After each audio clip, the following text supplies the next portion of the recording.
13 yaşındakı bir yəni yetişkinliyə yəni yaşına çatmamış bir uşağı 24 yaşındakı bir oğlanla evləndirirlər və dünyaya bir uşaq gətirir. Buna normal deyirlər. Amma məsəl üçün də gəlin çox uzağa getməyən, tam yaxından danışaq ki, məsəl üçün siz burada çəkiliş edirsiniz, bəzi adamlar gülür, keçir lağa, qoyur ki, metronun içində bu nədir çəkirsiniz. Amma buna pis baxırlar. Amma bir uşağın tam bir uşağın dünyaya uşaq gətirməsinə tam olaraq normal baxırlar da. Amma yəni bu dünyamız belə deyil də. Məncə sevməyərək ailə qursalar, məncə sevməyərək belə ailə qursalar, hər şey hörmətdən başlayır.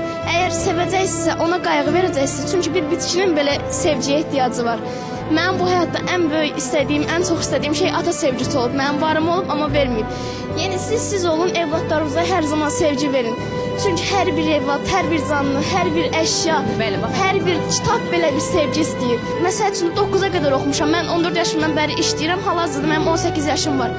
Yəni işləmək, çalışmaq çox gözəl bir şeydir. Amma məncə evladlarınızı kimsəsiz qoymayın. Mən özüm də nişanlı olmuşam, nişanlı atmışam da. Mən ailəm məcburi. Yəni məcburi deyəndə necə deyim? Bəzi səbəb. Kaç yaşın var? Hal-hazırda 18. Yəni mən də 16 yaşımda nişanlı atmışam. Mənim tam 3 ilim gedib. Siz olun, evladlarınızın həyatını yandırmayın. Çünki böyüyəndə bir psixoloqu pozulmuş evlad deyəcək ki, mənim bu səbəbi, mənim bu halda olmamın səbəbi tək ailəmdir. Heç vaxtı evladlarınızı evləndirmək üçün tələsməyin. Onlara gözəl gələcək bəxş eləyin.